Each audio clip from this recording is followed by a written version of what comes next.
स्वर्ग के सभी देवी देवता बहुत परेशान थे। कारण था उनके बच्चों का पढ़ाई में ध्यान न देकर शैतानियों में ध्यान देना। ऐसा ही कुछ आज भी स्वर्ग में बनी पाठशाला में हो रहा था। चलो बच्चों, आज हम सीखेंगे कि बुरी शक्तियों पर हमें विजय कैसे प्राप्त करनी है, कैसे अपनी बुद्धि का उपयोग करना है। मैं अंधेरा कर दूंगा। चलो चलो गुरुजी, हमें पढ़ाना शुरू करें, इससे पहले हमें यहाँ से भागना होगा। चलो हम जादू करेंगे, मैं रात्रि कर दूंगा। मैं बादल बुलाता हूँ, आज तो वर्षा होगी। कक्षा में बच्चों ने जादू से बारिश कर दी। बस फिर क्या था, कक्षा के सारे बच्चे भागने लगे।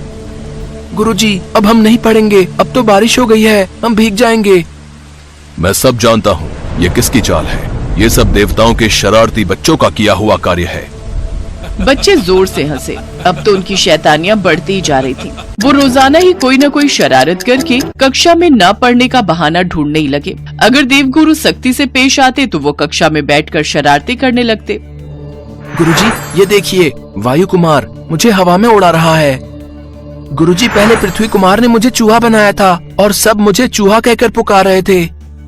ये सब क्या हो रहा है? मैं देख रहा हूँ तुम सब अपनी शक्तियों का दुरुपयोग कर रहे हो। तुम सब कितने प्रभावी छात्र हो, पर अपनी सारी शक्तियों और प्रभाव को व्यर्थ कर रहे हो। मुझे कुछ करना ही होगा।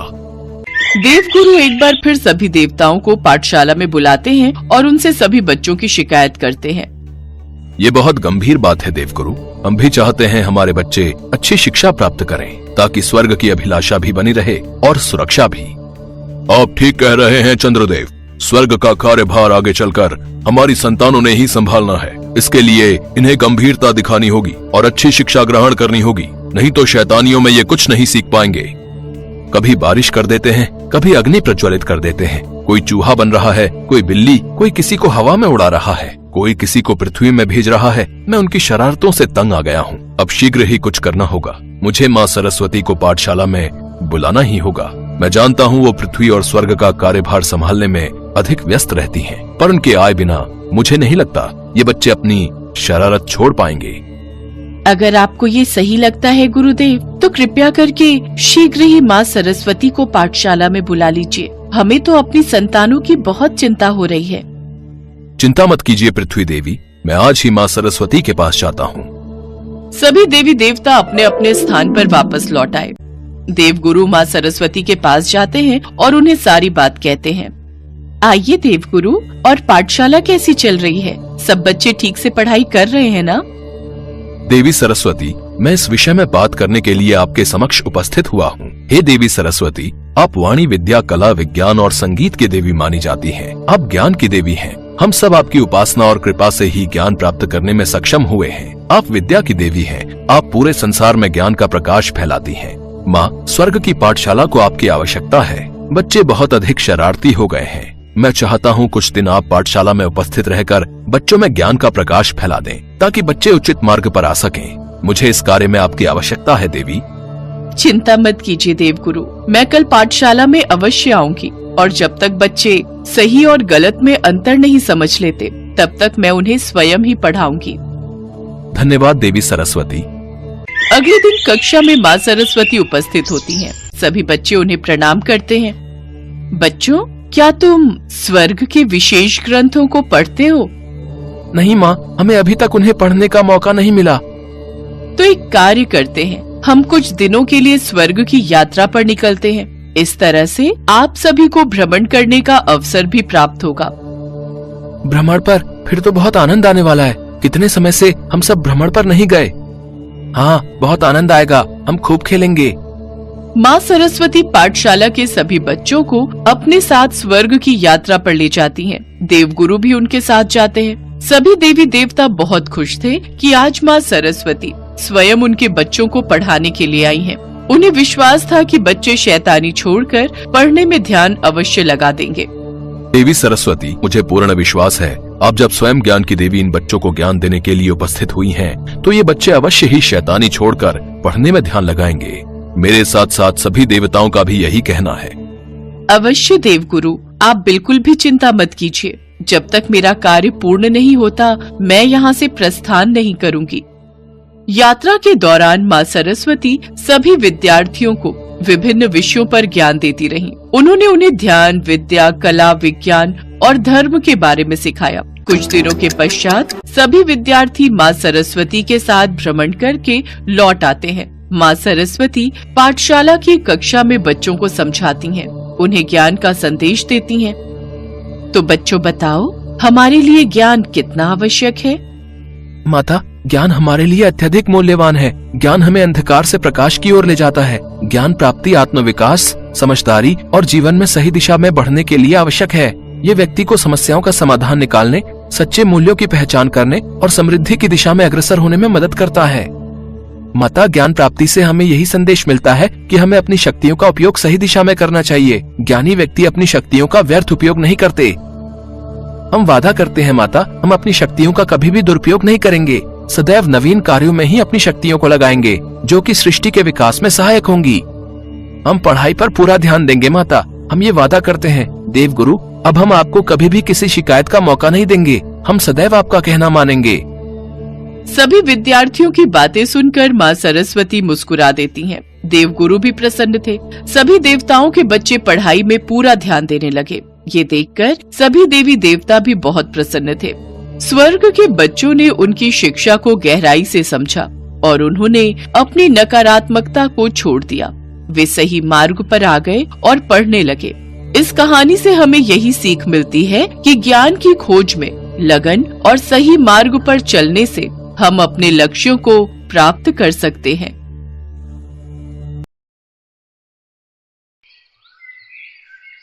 स्वामी, जब मैं पृथ्वीलोक पर बच्चों को स्कूल जाते देखती हूँ ना, तो मेरा भी बड़ा मन करता है कि मैं भी स्कूल जाऊं। मुझे भी कोई अध्यापिका पढ़ाए। मेरी भी स्कूल में सहेलियां हो जिनके साथ मैं खेल सकूं। कितना अच्छा लगता है ना सब बच्चों को स्कूल जाता देख। काश मैं भी ये अनुभव कर पाती। शिव जी ने मुस्कुराते हुए कहा, देवी, आप तो स्वयं ही शिक्षा की देवी हैं। फिर आपको स्कूल जाने की क्या आवश्यकता? और फिर भी आपकी इतनी इच्छा है तो इसमें सोचना क्या देवी? आलमपुर गांव में मनोज और संध्या नाम के पति पत्नी रहते थे।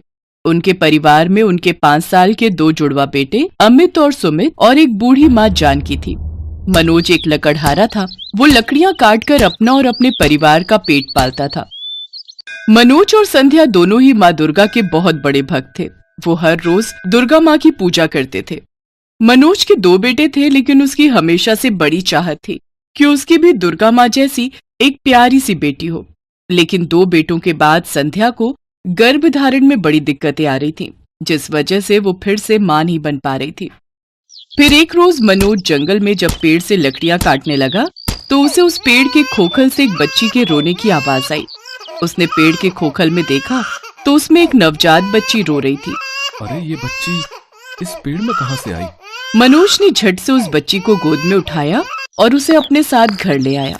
ये तो बड़ी ही प्यारी बच्ची है जी। ये तो साक्षात माँ दुर्गा का हम पर आशीर्वाद है। माँ, अब तो हमारी भी छोटी बहन आ गई। अब बताऊंगा मैं उस चिंटू को।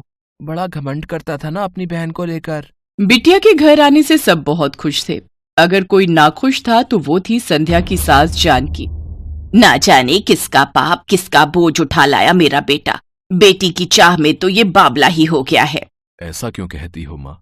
ये तो स्वयं माँ दुर्गा हमारे घर आई हैं। देखो तो कितनी प्यारी सूरत है इसकी, कितना तेज है इसके चेहरे पर। ऐसा लगता है ये साक्षात माँ दुर्गा ही है। बिल्कुल ठीक कहा जी। इसलिए अब हम अपनी बिटिया का नाम अंबिका रखेंगे। अंबिका को घर में सब बहुत प्यार करते। उसके घर में आने से एक अलग ही रौनक रहती थी। लेकिन जानकी उसे हमेशा भला बुरा ही कहती रहती थी। ना जाने किसका खून है ये। जात पात कुछ नहीं पता और बस उठा लाया। एक तो वैसे ही मेरे बेटे पर पूरे परिवार का पेट पालने का भार और अब ऊपर से इस बेटी का बोझ। धीरे धीरे समय बीता और अंबिका 5 साल की हो गई। उसके दोनों भाई अमित सुमित गांव के ही स्कूल में पढ़ते थे। उन्हें देख अंबिका का भी बड़ा मन करता कि वो भी स्कूल जाए।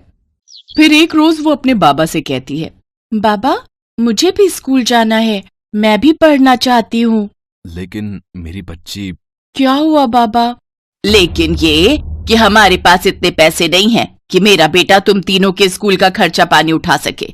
अरे जानती भी है स्कूल की वर्दी, किताबें, जूते, इन सब में कितना खर्च आता है। और वैसे भी तुझे तो कल को पराए घर ही जाना है, फिर तू क्या करेगी पढ़ लिख कर? घर गृहस्थी के काम सीख तू तो बस। दादी की बातें सुनकर अंबिका उदास हो जाती है। फिर संध्या अपने कानों की बालियां बेचकर उसका एडमिशन स्कूल में करवा देती है और उसके लिए किताबें और वर्दी खरीदती है। आज अंबिका के स्कूल का पहला दिन था। वो अपने दोनों भाइयों के साथ स्कूल चली जाती है। स्कूल जाकर अंबिका बहुत खुश थी। उसके अंदर एक अजीब चमक थी जिससे उसने पहले ही दिन स्कूल में सभी टीचर्स स्टूडेंट्स को अपनी ओर आकर्षित कर लिया।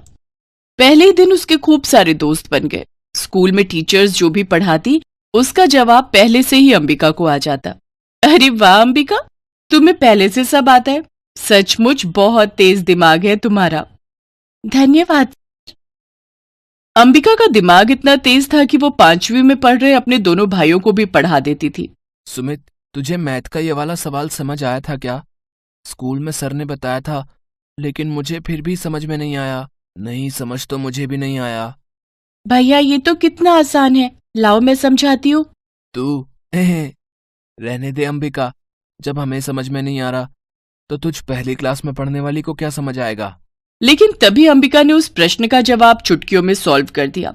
ये देख उसके भाई और माता पिता भी हैरान थे। अंबिका न सिर्फ पढ़ाई में अपनी थी, बल्कि स्कूल में भी जब उसके या किसी बड़े क्लास के बच्चे को किसी प्रश्न में प्रॉब्लम होती तो अंबिका चुटकियों में उसे समझा देती और उसके समझाते ही बच्चों को सब बड़े अच्छे से समझ आ जाता। पढ़ाई के साथ साथ अंबिका अपने दोस्तों के साथ बैठकर लंच करती और प्लेग्राउंड में जाकर खूब खेलती। ऐसे ही समय बीता। फिर एक दिन स्कूल में, भागो भागो, स्कूल की पहली मंजिल में आग लग गई है, जल्दी करो। स्कूल के सभी टीचर और स्टूडेंट्स भागकर प्लेग्राउंड में आ गए। स्कूल में लगी आग की खबर मिलते ही मनोज, संध्या और जानकी समेत गांव के और लोग भी आ गए। अंबिका, मेरी बच्ची तू ठीक तो है ना? हाँ माँ। अमित और सुमित कहाँ हैं? तभी उनकी क्लास का एक लड़का बोला। अमित और सुमित तो बाथरूम गए थे और लगता है वो वहीं आग में फंस गए हैं। क्या? हे माता रानी, हे माँ दुर्गा, मेरे बच्चों की रक्षा कर। ये सुनते ही अंबिका भागते हुए आग की लपटों के बीच से होकर स्कूल के अंदर चली गई। अंबिका, अंबिका मेरी बच्ची। अंबिका रुक जा मेरी बेटी। कुछ देर बाद अंबिका अमित और सुमित के साथ आग की लपटों के बीच चली आ रही थी, लेकिन सभी ये देखकर हैरान थे कि इतनी आग के अंदर चलने पर भी वो जल नहीं रहे थे और उनके शरीर पर एक खरोच तक नहीं थी। बच्चों ठीक तो हो ना तुम? अंबिका, तुझे किसने कहा था आग के अंदर जाने को? अगर तुझे कुछ हो जाता तो? माँ, आपने ही तो कहा था मुझे उनकी रक्षा करने के लिए।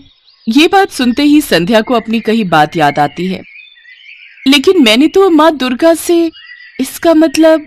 उसके इतना कहते ही अंबिका मुस्कुराती है और माँ दुर्गा के अवतार में आ जाती है। सभी लोग हाथ जोड़कर उनके सामने खड़े हो जाते हैं। जय माँ दुर्गा, जय माँ दुर्गा। हाँ संध्या, मैं ही तुम्हारी बेटी अंबिका हूँ और मैं ही तुम्हारी माँ दुर्गा भी। इसके बाद माँ दुर्गा ने उन्हें सारी बात बताई कि कैसे उन्होंने शिवजी से धरती लोक पर आने की बात कही और कैसे वो बाल कन्या के रूप में उस पेड़ में आई और फिर उनके घर। आपको अपनी बेटी के रूप में पाकर हम तो धन्य हो गए माँ, हम धन्य हो गए। माँ, आप हमारी आंखों के सामने थी और हम आपको पहचान नहीं पाए।